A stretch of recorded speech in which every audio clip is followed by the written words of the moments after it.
Class 8 ବା ଅଷ୍ଟମ କ୍ଲାସ୍ର ଏଫ୍.ଏଲ୍. ବା ସାହିତ୍ୟ ବହିର ତୁମର ଷଷ୍ଠ ଅଧ୍ୟାୟରେ ରହିଛି ଏବେ ମଧ୍ୟ ବଞ୍ଚିଛି। ଏବେ ମଧ୍ୟ ବଞ୍ଚିଛି ଜାଣିଛ, ଏହା ଏକ ଗଳ୍ପ। ଏହି ଗଳ୍ପର ପାଠ୍ୟ ଅନ୍ତର୍ଗତ ଯାହା ବି କ୍ୱେଶ୍ଚନ୍ ରହିଛି ଆମେ 1 by 1 ଡିସ୍କସନ୍ କରିବା। କ'ଣ ରହିଛି କ୍ୱେଶ୍ଚନ୍, ଓକେ, ଡିସ୍କସନ୍ କରିବା। Just wait.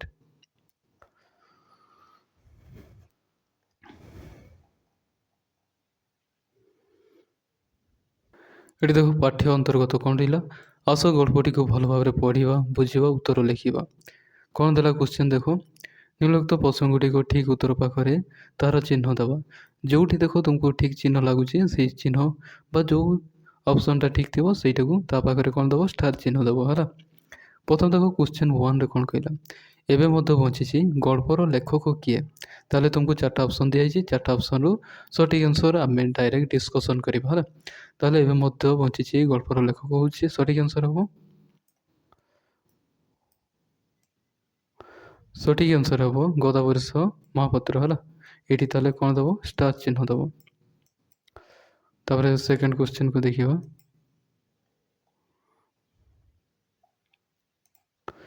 ସେକେଣ୍ଡ କ୍ୱେଶ୍ଚନ୍ରେ ତୁମକୁ କ'ଣ କହିଲା, ଯେତେବେଳେ ଦେଖ ଗାଁ ଯାକ ଲୋକ ସାହାଯ୍ୟ କେନ୍ଦ୍ରକୁ ସାହାଯ୍ୟ ପାଇଁ ବାହାରିଥିଲା ବେଳେ ବେଣୁଧର କ'ଣ କରୁଥାଏ? ତାହେଲେ ସଠିକ୍ ଆନ୍ସର୍ କ'ଣ ହେବ, ଅପସନ୍ ଗୁଡ଼ାକ ନିଜେ ପଢ଼ି ଦେଇପାରିବ। ଓକେ, ଦେଖ ସଠିକ୍ ଆନ୍ସର୍ ହେବ, ସେ କ'ଣ କରୁଥିଲା, ପିଣ୍ଡାରେ ତୁନି ହୋଇ ଠିଆ ହୋଇଥାଏ। ଏଇଟା ହେବ ସଠିକ୍ ଆନ୍ସର୍। ତେଣୁ ଏହା ପାଖରେ କ'ଣ କରିବ, ଏହା ପାଖରେ ତୁମକୁ ଗୋଟେ ଷ୍ଟାର ଚିହ୍ନ ଦେବାକୁ ପଡ଼ିବ। ଏବଂ ଦେଖ କ୍ୱେଶ୍ଚନ୍ ନମ୍ବର 3କୁ ଦେଖିବା। ଯେଉଁ ଦେଶର ମଣିଷର ସାକ୍ଷୀ ରୂପେ ସ୍ୱୟଂ ଦେବତା ବାଟ ଚାଲି ଆସୁଥିଲା ବୋଲି କଥା ଅଛି, ଏହି ବାକ୍ୟାଂଶରେ କେଉଁ ଦେବତାମାନଙ୍କର କଥା କୁହାଯାଇଛି?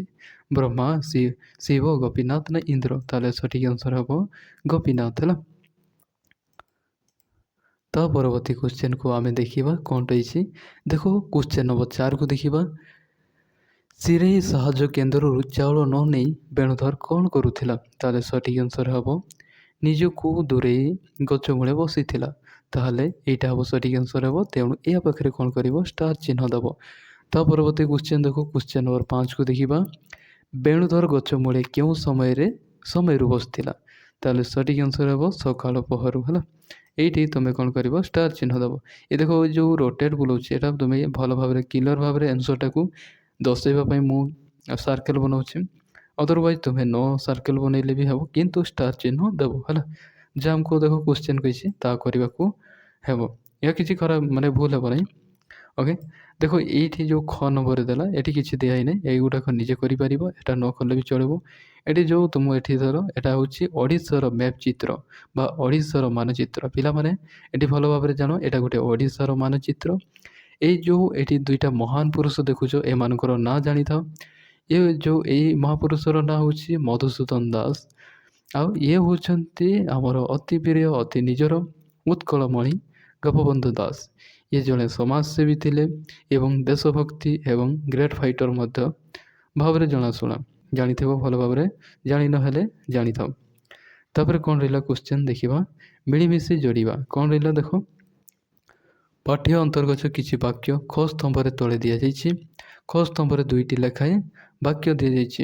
ଓକେ, ତୁମେମାନେ ଦଳଗତ ଭାବରେ ଏହାର ଉପର ଆଲୋଚନା କର ଏବଂ ଖ ସ୍ତମ୍ଭରେ ଦିଆଯାଇଥିବା ଉପଯୁକ୍ତ ଉତ୍ତର ସହିତ ରେଖା ଟାଣି ଯୋଡ଼ ହେଲା।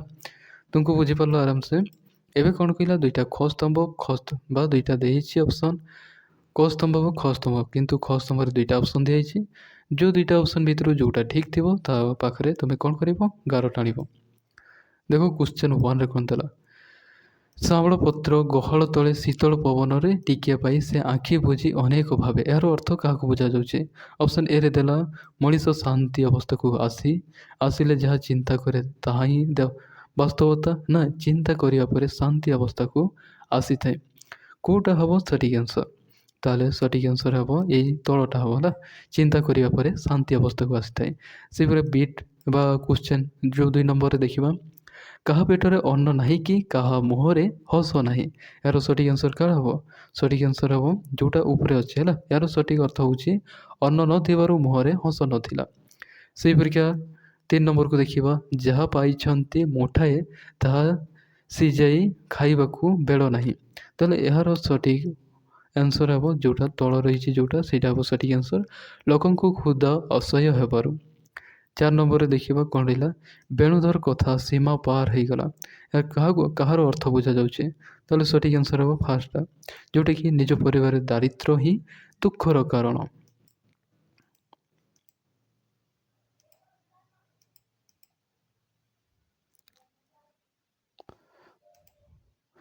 5 ନମ୍ବରକୁ ଦେଖିବା, ବେଣୁଧର ଦେହ ଶୀତଳ ହୋଇ ଉଠିଲା।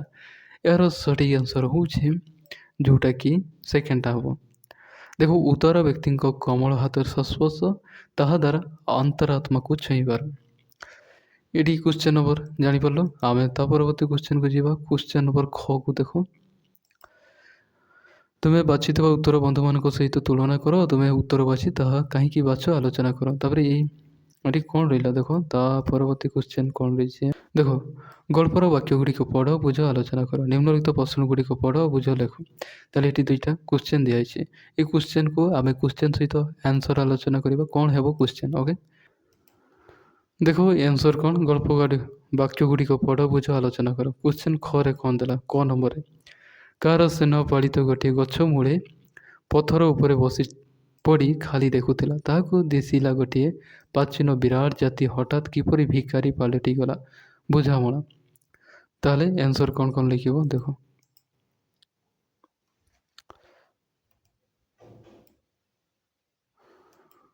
ଆନ୍ସର୍ ଲେଖିବ ଦେଖ, ଦୁର୍ଭିକ୍ଷ ସମୟରେ ଲୋକମାନେ ଖାଇବାକୁ ନ ପାଇ ସାହାଯ୍ୟ କେନ୍ଦ୍ର ଆଗରେ ଭିକ୍ଷା କରି ଲାଇନ୍ ଲଗାଇଥିଲେ। ବେଣୁଧର, ଯିଏକି ଦିନେ ଜଣେ ସ୍ୱାଭାବିକ ସ୍ୱେଚ୍ଛାସେବୀ ଥିଲା, ନିଜ ଜାତିର ଲୋକଙ୍କର ଏହିପରି ଦୟନୀୟ ଏବଂ ଅସହାୟ ଅବସ୍ଥା ଦେଖି ଗଭୀର ଦୁଃଖ ପ୍ରକାଶ କରିଛି। ଓଡ଼ିଆ ଜାତିର ପୂର୍ବ ଗୌରବ କିପରି ଭୋକ ଆଗରେ ହାର ମାନି ଭିକାରୀ ସାଜିଛି ତାହା ଏଠାରେ ବର୍ଣ୍ଣନା କରାଯାଇଛି। ଏଇଟା ହେଲା ଆନ୍ସର୍ ଲେଖିବ। ଓକେ, ତାପରେ ଯେଉଁ ଖ ନମ୍ବର କ୍ୱେଶ୍ଚନ୍ର ଆନ୍ସର୍ ଆମେ ଦେଖିବା। କ'ଣ ରହିଲା କ୍ୱେଶ୍ଚନ୍, ଜଷ୍ଟ ୱେଟ୍। ଏଠି ଦେଖ, ଖ ନମ୍ବର ଯେଉଁ କ୍ୱେଶ୍ଚନ୍ ଅଛି, ଚିରଶ୍ୟାମଳ ବକୁଳ ଚିରିଆନା ମୂଳେ ଶହ ଶହ ତରୁଣ ପ୍ରାଣରେ ଯେଉଁ ଶିକ୍ଷା ମଞ୍ଚ ପତାଇ ଯାଇଥିଲା, ତାହା କ'ଣ ଶେଷକୁ ବଢ଼ି ଉଠିଲା ଏ କିଏ ଭିକ୍ଷା ମାଗିବା ପାଇଁ। ତାହେଲେ ଏଠି କ'ଣ, ତାହେଲେ ଆନ୍ସର୍ କ'ଣ ଲେଖିବ ଦେଖ।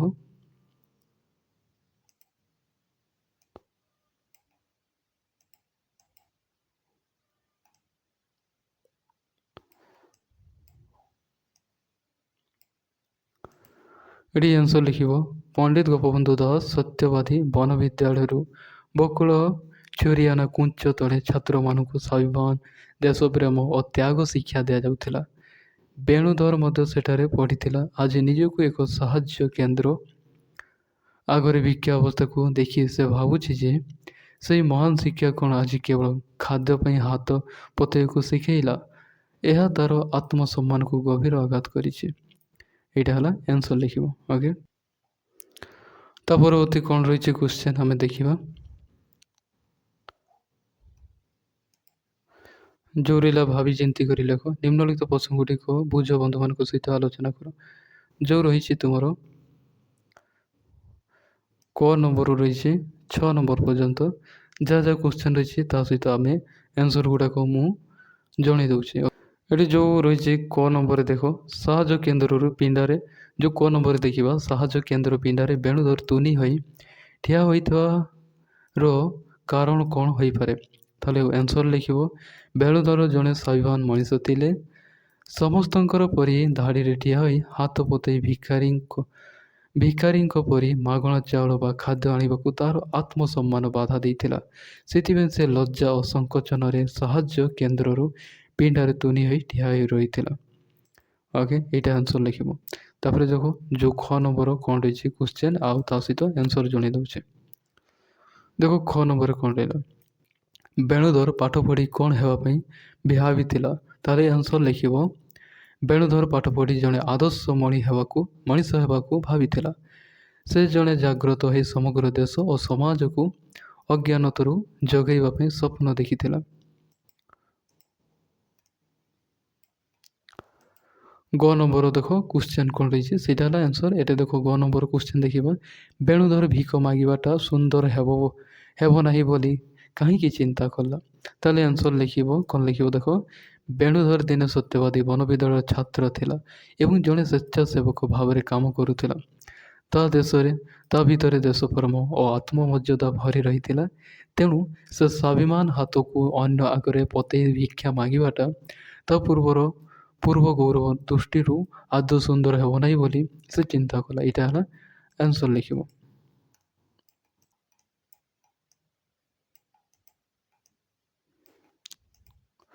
ଘ ନମ୍ବରରେ ଦେଖ କ'ଣ ରହିଛି କ୍ୱେଶ୍ଚନ୍। ସାହାଯ୍ୟ କେନ୍ଦ୍ରକୁ ରୁଆଳ ମାଗିବା ବା ଚାଉଳ ଦେଖ ସାହାଯ୍ୟ କେନ୍ଦ୍ରରୁ ଚାଉଳ ମାଗିବାକୁ ଯାଇ ବେଣୁଧର କେତେ ଦିନ ଯାଇ ଚାଉଳ ନ ଆଣି ଫେରି ଆସିଲା। ଏଠି ଦେଖ ରୁଲ ଲେଖା ହେଇଛି, ଆକ୍ଚୁଆଲି ଚାଉଳ ହେବ ନା। ଏଠି ଦେଖ ଆନ୍ସର ଲେଖିବ। ସାହାଯ୍ୟ କେନ୍ଦ୍ରକୁ ଯାଇ ନିଜର ଆତ୍ମସମ୍ମାନ ଯୋଗୁଁ ବେଣୁଧର କ୍ରମାଗତ ଭାବରେ 10 ଦିନ ଯାଇ ଖାଲି ହାତରେ ବିନା ଚାଉଳ ଘରୁ ଫେରି ଆସିଲା। ଏଇଟା ହେଲା ଆନ୍ସର ଲେଖିବ। ଘ ନମ୍ବର ଆନ୍ସର ହେଇଗଲା। ତାପରେ ଦେଖିବା ଓ ନମ୍ବରକୁ ଦେଖ। ଓ ନମ୍ବର କ'ଣ ଦେଲା? ଦୁର୍ଭିକ୍ଷ ରାକ୍ଷସର ଯାଦୁଘର ବୋଲି କାହାକୁ କୁହାଯାଇଛି? ତାହେଲେ ଆନ୍ସର ଉତ୍ତରରେ ଦେଇକରି ଲେଖିବ। ସିରେଇ ଗାଁର ସାହାଯ୍ୟ କେନ୍ଦ୍ରଟିକୁ ଦୁର୍ଭିକ୍ଷ ରାକ୍ଷସ ବିରାଟ ଯାଦୁଘର ବୋଲି କୁହାଯାଇଛି, କାରଣ ସେଠାରେ ହଜାର ହଜାର ଭୋକିଲା ମଣିଷ ବଞ୍ଚେଇବା ପାଇଁ କଙ୍କାଳ ସାର ଅବସ୍ଥାରେ ଏକାଠି ହୋଇ ରହିଥିଲେ। ଏଇଟା ହେଲା ଆନ୍ସର ଲେଖିବ।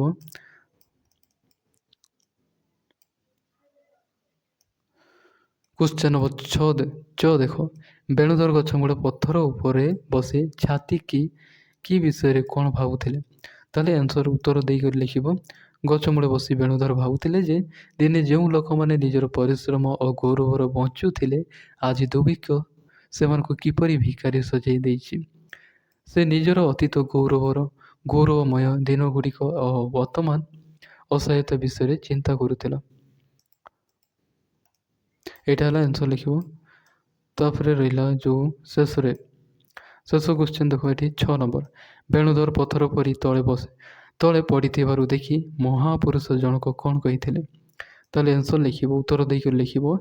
ବେଣୁଧର ଅସହାୟତା ଓ ଅତୁଟ ସ୍ୱାଭିମାନକୁ ଦେଖି ମହାପୁରୁଷ, ଯେଉଁଟାକି ଉତ୍କଳମଣି ଗୋପବନ୍ଧୁ ଦାସ ଜଣଙ୍କ ଭାବବିହ୍ୱଳ ହୋଇ କହିଥିଲେ, ଏ ଜାତି ଏବେ ମଧ୍ୟ ବଞ୍ଚିଛି। ଏଇଟା କହିଥିଲେ।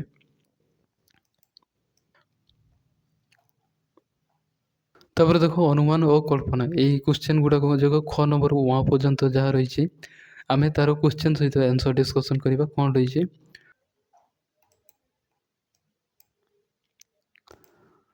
ଦେଖ କ ନମ୍ବର କ୍ୱେଶ୍ଚନ୍ରେ କ'ଣ ରହିଲା? ବେଣୁଧର ସ୍ଥାନରେ ତୁମେ ଥିଲେ କ'ଣ କରିଥାନ୍ତ? ତାହେଲେ ଉତ୍ତର ଦେଇ ଲେଖିବ। ବେଣୁଧର ସ୍ଥାନରେ ଥିଲେ ମୁଁ ମଧ୍ୟ ଭିକ ମାଗିବାକୁ ପସନ୍ଦ କରିନଥାନ୍ତି।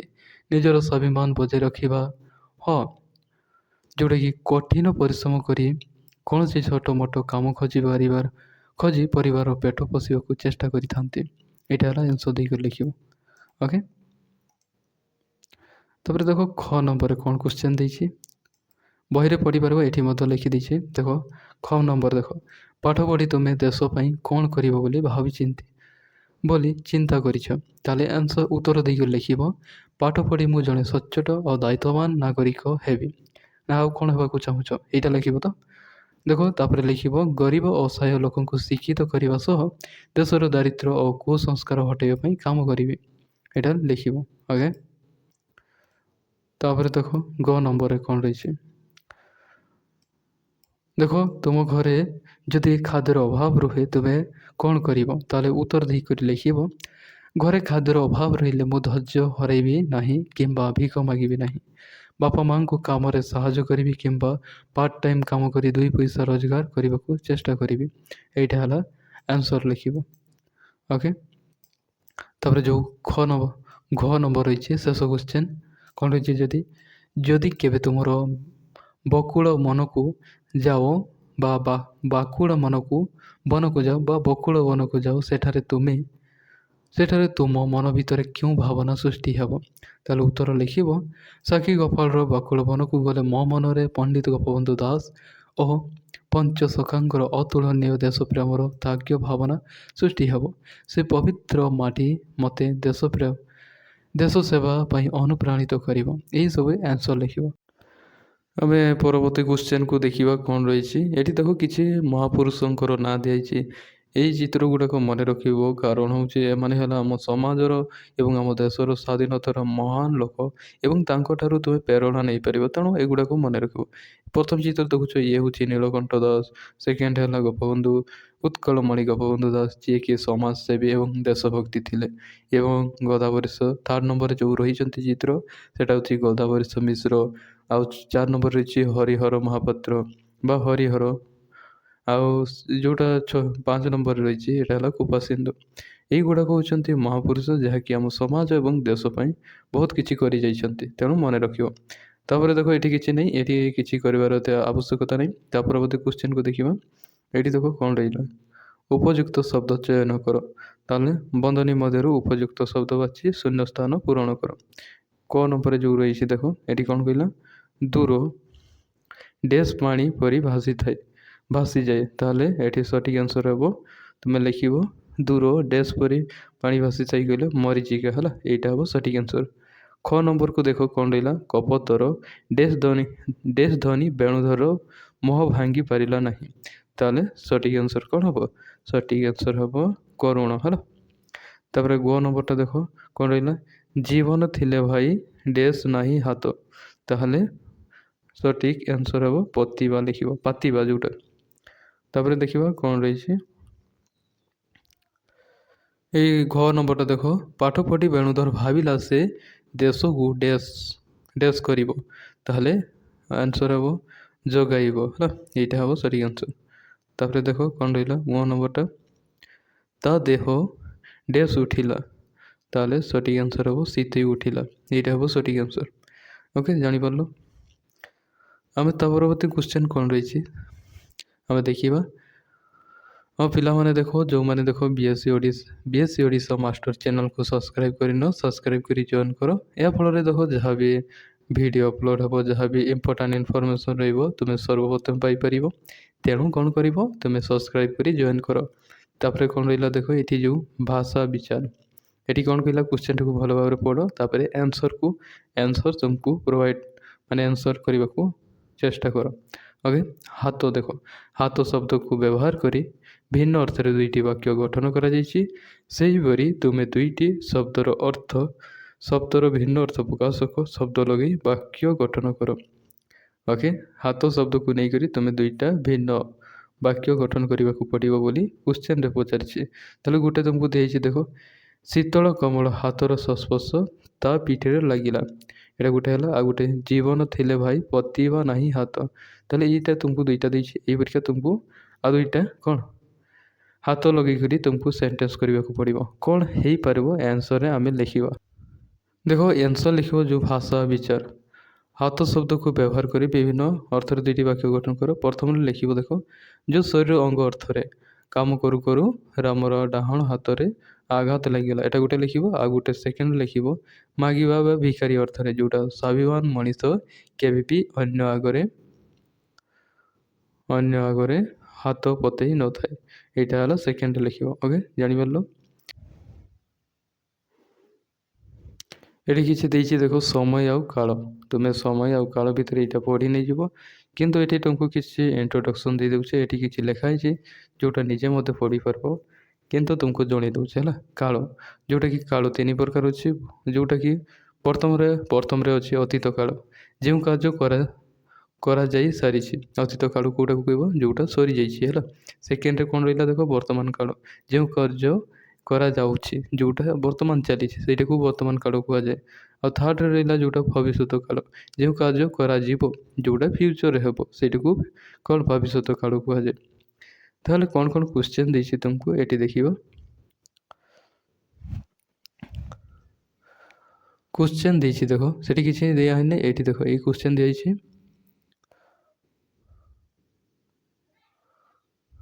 ଏଠି ଦେଖ କ'ଣ କହିଲା, ଉପରେ ଦିଆଯାଇଥିବା ରେଖାଙ୍କିତ ପଦର କି ପାର୍ଥକ୍ୟ ଅଛି ସାଙ୍ଗମାନଙ୍କ ସହ ଆଲୋଚନା କର, ବୁଝ ଏବଂ ନିମ୍ନଲିଖିତ ବାକ୍ୟଗୁଡ଼ିକ ଶୂନ୍ୟସ୍ଥାନ ପୂରଣ କର। ତାହେଲେ ଏଠି କ'ଣ ଦେଲା, କରେ ହେଲା। ସେଠାରେ ସେ ପାଠ ଡ୍ୟାସ୍ କରିବ। ତାହେଲେ ପଢ଼ିବ ନା ପଢ଼ିବେ। ସେଠାରେ ସେ ପାଠ ପଢ଼ିବ ନା ପଢ଼ିବେ, ପଢ଼ିବ ହେବ ନା, ଏଇଟା ହେବ ସଠିକ୍ ଆନ୍ସର୍।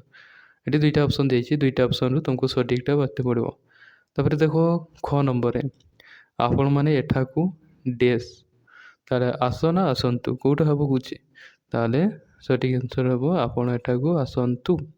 ତୁ ହେବ ହେଲା, ଆସ ହେବ ନାହିଁ ଆସନ୍ତୁ ହେବ।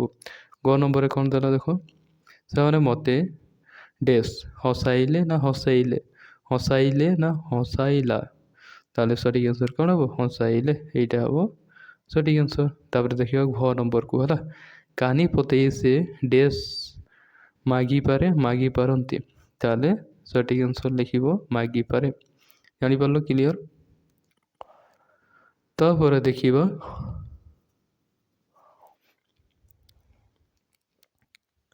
ଏଠି କିଛି କ୍ୱେଶ୍ଚନ୍ ଦିଆଯାଇଛି ଦେଖ, ନିମ୍ନରେ ଦେଇଥିବା ବାକ୍ୟ ଗୁଡ଼ିକ ବର୍ତ୍ତମାନ ଓ ଭବିଷ୍ୟତ କାଳ ଲେଖ କହୁଛି, ତାହେଲେ ଏଠି ଆନ୍ସର୍ ସହିତ କ୍ୱେଶ୍ଚନ୍ ସହିତ ଆନ୍ସର୍ ତୁମକୁ ଲେଖି ଦେଉଛେ। ଓକେ, ଦେଖ କ'ଣ,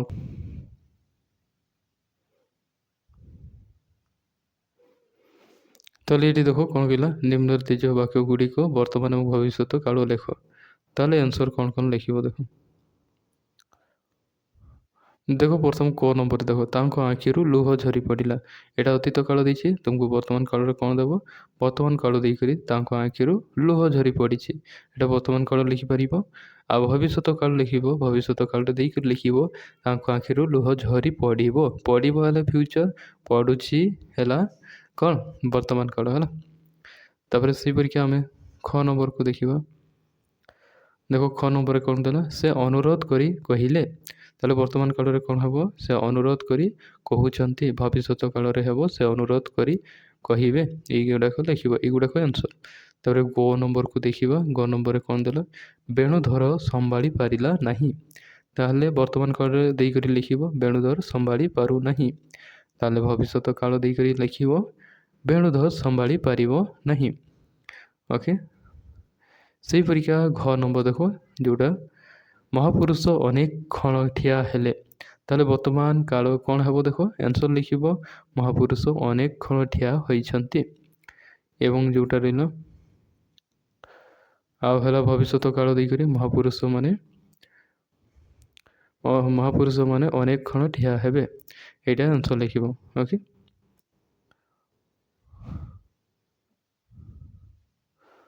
ତାପରେ କ'ଣ ରହିଲା ଦେଖ, ଏଠି କହିଲା ଶବ୍ଦ ବିଚାର କର, ତୁମେ ଜାଣି ଏହି ଅଭିଧାନ ବ୍ୟବହାର କରି ଶବ୍ଦର ଜାଣି ହୁଏ।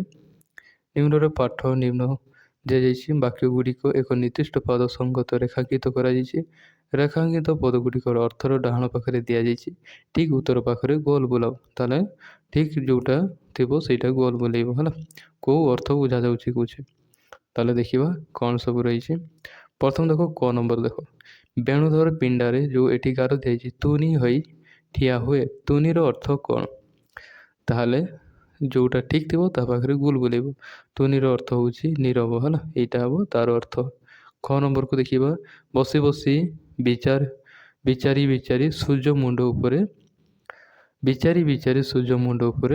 କୁ ଉଠେ, ଯେଉଁଟା ଖ ନମ୍ବରଟା ଦେଖ, ଜଷ୍ଟ ୱେଟ୍, ଖ ନମ୍ବରକୁ ଦେଖ, ବସି ବସି ବିଚାରି ବିଚାରି ସୂର୍ଯ୍ୟ ମୁଣ୍ଡ ଉପରକୁ ଉଠେ, ଏଠି ଯେଉଁ ସୂର୍ଯ୍ୟର ଅର୍ଥ କାହାକୁ ବୁଝାଯାଉଛି, ତାହେଲେ ସୂର୍ଯ୍ୟର ଅର୍ଥ ତପନକୁ ବୁଝାଯାଉଛି, ତାହେଲେ ଏଇଟା ହେବ ସଠିକ୍ ଆନ୍ସର୍। ଫାର୍ଷ୍ଟ ହେଲା ନୀରବ ହେବ। ସେହିପରିକା କ ନମ୍ବରଟା ଦେଖ, ଯେଉଁଠାରେ ଦେବତା ମଣିଷର ସାକ୍ଷୀ, ତାହେଲେ ଏଠି ତାହେଲେ କାହାକୁ ବୁଝାଯାଉଛି, ତାହେଲେ ଯେଉଁ ଦେବତା ହେଲା କାହାକୁ ବୁଝାଯାଉଛି, ତାହେଲେ ସୁର ହେଲା, ସୁର କହିଲେ ଏ ସୁରର ଅର୍ଥ ହେଉଛି ଦେବତା। ଘ ନମ୍ବର ସେହିପରିକା ଦେଖ, ଦୁର୍ଭିକ୍ଷ ରାକ୍ଷସ, ଏଠି ରାକ୍ଷସ, ଏଠି ଗୋଟେ ଗାର ଦେବା କଥା ଦିଆହେଇନାହିଁ, ତାହା ଗୋଟିଏ ବିରାଟ ଯାଦୁକର, ତାହେଲେ ଏଠି ଯେଉଁ ରାକ୍ଷସର ଅର୍ଥ କ'ଣ ବୁଝାଯାଉଛି, ତାହେଲେ ରାକ୍ଷସ ତାର ପ୍ରତିଶବ୍ଦ କ'ଣ ହେବ, ରାକ୍ଷସର ପ୍ରତିଶବ୍ଦ ହେଲା ଦାନବ, ଏଇଟା ହେବ ସଠିକ୍ ଆନ୍ସର୍। କ୍ଲିଅର୍। ତ ପରବର୍ତ୍ତୀ କ୍ୱେଶ୍ଚନକୁ ଦେଖିବା, ଏଠି କ'ଣ କଲେ ଚିନ୍ତା କରି ଲେଖିବା, ଗୋଟିଏ ଶୀତଳ କମ୍ବଳ ହାତର ସଂସ୍ପର୍ଶ ତା ପିଠିରେ ଲାଗିଲା, ଗଳ୍ପରେ ଏହି ଧାଡ଼ିରେ ସଦାଭାବ ପ୍ରକାଶ କରିଛି। ନିମ୍ନରେ କେତେ ଗୁଡ଼ିଏ ବାକ୍ୟ ଦିଆଯାଇଥିବା ବାକ୍ୟ ଗୁଡ଼ିକ କେଉଁ ଭାବନା ପ୍ରକାଶ କରାଯାଇଛି, ଡାହାଣ ପାଖର ଭାବନା ସାଣି ସହ ମିଶାଅ, ତାହେଲେ ଯେଉଁ ଭାବନା ପ୍ରକାଶ କରୁଛି, ଯେମିତି ପ୍ରଥମଟା କହିଦେଲା ସେଠି କ'ଣ ସଦାଭାବ ପ୍ରକାଶ କରୁଛି, ଯେମିତି ଗୋଟେ ଯେମିତି କହିଲେ ଏଇଟା ଶୀତଳ କମଳ ହାତ ସଂସ୍ପର୍ଶ ତା ପିଠିରେ କ'ଣ ହେଲା ଲାଗିଗଲା, ସେହିପରିକା କେଉଁ ଭାବନା ହେଉଛି ଏଠି ତୁମକୁ ଗାର ଟାଣିବାକୁ ପଡ଼ିବ। ପ୍ରଥମ ଦେଖ ବାକ୍ୟ ଦେଇଛି ଆଉ ଭାବନା ଦେଇଛି। ଯେଉଁ ୱାନ୍ ଦିଆଯାଇଛି କ'ଣ ରହିଲା, ସମସ୍ତଙ୍କ ଆଗରେ ହାତ ପତେଇ ଠିଆ ହୋଇ ମାଗିବାଟା ସୁନ୍ଦର ହେବ ନାହିଁ। ତାହେଲେ ଏଇଟା କ'ଣ ଭାବନା ହେଉଛି? ଏଇଟା ଗୋଟେ ସ୍ୱାଭିମାନ ଭାବନା ହେଉଛି। ତାହେଲେ ଏଇଟା ହେବ ଠିକ୍ ଆନ୍ସର୍। ସେକେଣ୍ଡ ଦେଖ, ସେକେଣ୍ଡ ଯେଉଁ 2 ନମ୍ବରରେ ରହିଛି, ମାତ୍ର ନିଜ ଭିତରେ ସେ ଦେଖେ ଆଉ ଗୋଟିଏ ଜଗତ। ତାହେଲେ ଏଇଟା କେଉଁ ଭାବନା ବୁଝାଯାଉଛି? ଏଇଟା ହେଲା ସେ କଳ୍ପନା କରୁଛି। ତାହେଲେ ଏଇଟା ହେବ। ତାପରେ 3 ନମ୍ବରକୁ ଦେଖିବା କ'ଣ ଅଛି। ପାଠ ପଢ଼ି ପଢ଼ି ସେ ଭାବିଲା ସେ ଜାଗିବ ଦେଶକୁ ଯୋଗାଇବ। ତାହେଲେ ଏଇଟା କେଉଁ ଅର୍ଥ ବୁଝାଯାଉଛି? ଦେଶ ପ୍ରେମ ବୁଝାଯାଉଛି। ଏଇଟା ହେବ ହେଲା।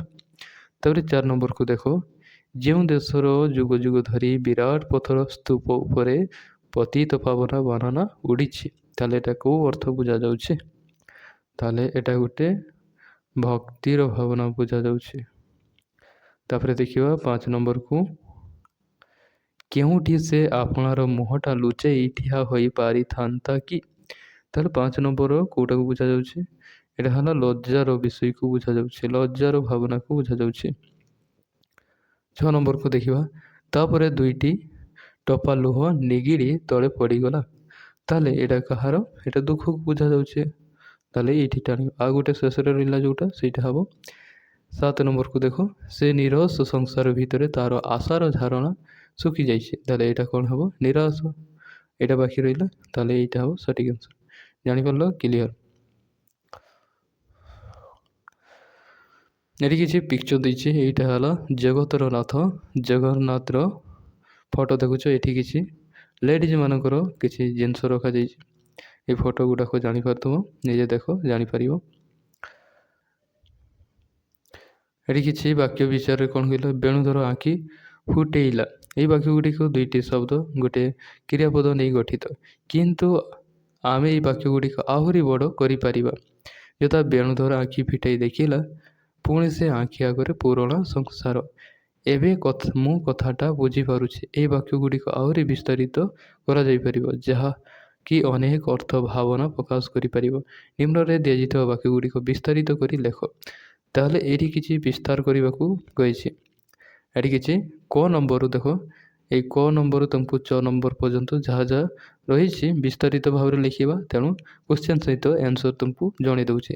କ'ଣ କ'ଣ ଲେଖିବ ଦେଖ।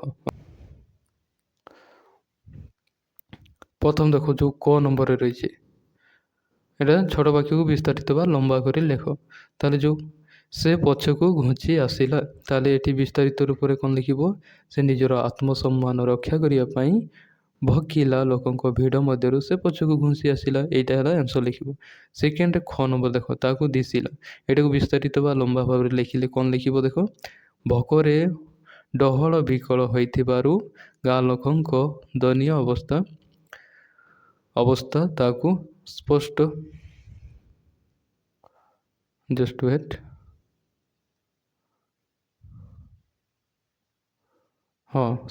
ଦିଶିଲା।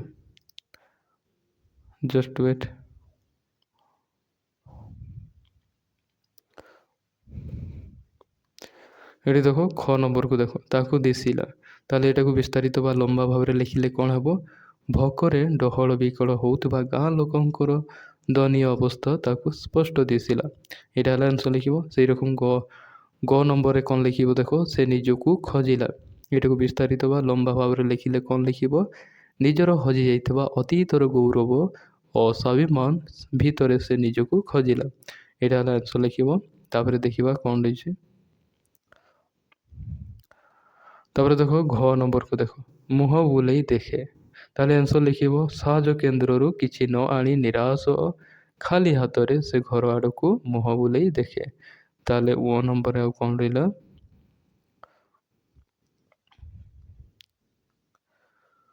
ଓ ନମ୍ବରରେ ତୁମକୁ ଦେଇଛି ବେଣୁଧର ଘରକୁ ଫେରି ଆସିଲା।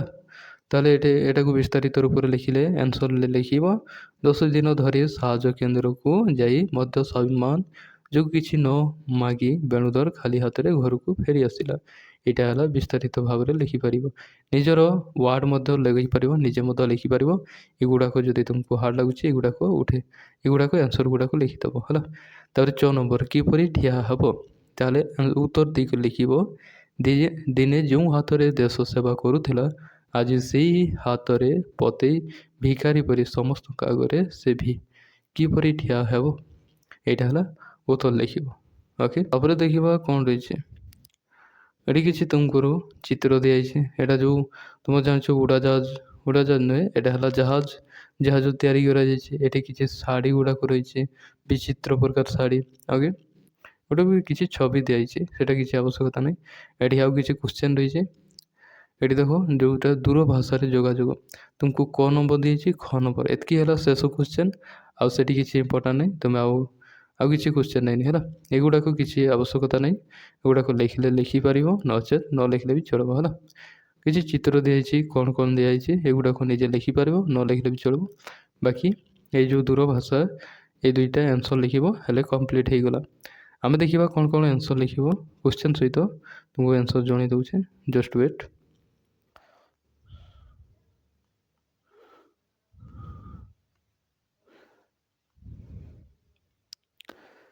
ଏଠି ଦେଖ ଦୂରଭାଷାରେ ଯୋଗାଯୋଗ ବା ସୃଜନଶୀଳ ଲିଖନ। କ ନମ୍ବରରେ କ'ଣ ଦେଲା, ତୁମେ କଳ୍ପନା କର ଯେ ତୁମେ ବେଣୁଧର ଏବଂ ତାଙ୍କର ଦାରିଦ୍ର୍ୟ ଜୀବନ ମଧ୍ୟରେ ହୋଇଥିବା କଥାବାର୍ତ୍ତା ଲେଖ। ଟେଲିଫୋନ୍ ଓ ଦୂରଭାଷା, ତାହେଲେ କ'ଣ ଲେଖିବ ଦେଖ। ଏଠି ଉତ୍ତର ଦେଇକରି ଲେଖିବ। ଏଠି ଉତ୍ତର ଦେବ ବେଣୁଧର ମୋବାଇଲରେ ନିଜ ସ୍ତ୍ରୀଙ୍କୁ, ହ୍ୟାଲୋ ଶୁଣୁଛ, ମୁଁ ଆଜି ବି ରିଲିଫ୍ କେନ୍ଦ୍ରକୁ ଚାଉଳ ଆଣିପାରିଲି ନାହିଁ। ସ୍ତ୍ରୀ, କାହିଁକି? ପିଲାମାନେ ଭୋକରେ ଡହଳ ବିକଳ ହେଉଛନ୍ତି। ଆଉ କେତେ ଦିନ ଏମିତି ଉପବାସ ରହିବା? ତାହେଲେ ଏଇଗୁଡ଼ାକ ଆନ୍ସର୍ ଗୁଡ଼ାକ ହେଲା। ତାପରେ ବେଣୁଧର କହିଲା, ମୋତେ କ୍ଷମା କରିଦିଅ, ଲାଇନ୍ରେ ଠିଆ ହୋଇ ଭିକାରୀ ପରି ହାତ ପତେଇବାକୁ ମୋ ଆତ୍ମସମ୍ମାନ ମୋତେ ବାଧା ଦେଉଛି। ମୁଁ ଅନ୍ୟ କିଛି କାମ ଖୋଜୁଛି, ବ୍ୟସ୍ତ ହୁଅ ନାହିଁ। ଏଇଟା ହେଲା ଆନ୍ସର୍ ଲେଖିବ। ସେହିପରିକା ଖ ନମ୍ବରକୁ ଦେଖ। ଖ ନମ୍ବରରେ କ'ଣ କ୍ୱେଶ୍ଚନ୍ ରହିଛି ଦେଖ। ତୁମେ ବେଣୁଧରର ସାହାଯ୍ୟ କେନ୍ଦ୍ରରେ ତୁମେ ମନ ଭିତରେ ଅନେକ ଚିନ୍ତା କରୁଛନ୍ତି। ତୁମେ ବେଣୁଧର ଭାବନାକୁ ମୋବାଇଲରେ ମେସେଜରେ ଲେଖି ସାଙ୍ଗକୁ ଜଣାଅ। ତାହେଲେ ଆନ୍ସର୍ ଦେଇକରି ଉତ୍ତର ଲେଖିବ। ମେସେଜ ଦେଇକରି ଲେଖିବ, ମେସେଜ ଉତ୍ତର ଲେଖିବ, ଭାଇ ନମସ୍କାର, ଆଜି ରିଲିଫ୍ କେନ୍ଦ୍ରର ଲୋକଙ୍କୁ ଦୁର୍ଦ୍ଦଶା ଦେଖି ମୋ ଛାତି ଫାଟି ଯାଉଛି। ଆମ ଦେଶର ଲୋକମାନେ ଆଜି ବି ମୁଠାଏ ଖାଇବା ପାଇଁ ଭିକାରୀ ପାଲଟି ଯାଇଛନ୍ତି। ସତ୍ୟବାଦୀରେ ଆମେ ଶିଖିଥିବା ସ୍ୱାଭିମାନ କେଉଁଠି ହଜିଗଲା ଭଳି ଲାଗୁଛି। ମୁଁ ଭୋକରେ ଅଛି ସିନା, ହେଲେ କାହା ଆଗରେ ହାତ ପତେଇ ପାରୁନାହିଁ। ଭଗବାନ ଜାତିକୁ ଏହି ବିପଦରୁ ରକ୍ଷା କରନ୍ତୁ। ଏଇଟା ହେଲା ଆନ୍ସର୍ ଲେଖିବ। ଓକେ, ସରିଗଲା। ଏତିକି ଥିଲା ତୁମର, ଏହା ଥିଲା କ୍ୱେଶ୍ଚନ୍ ଆନ୍ସର୍, ଆଉ କିଛି ନାହିଁ।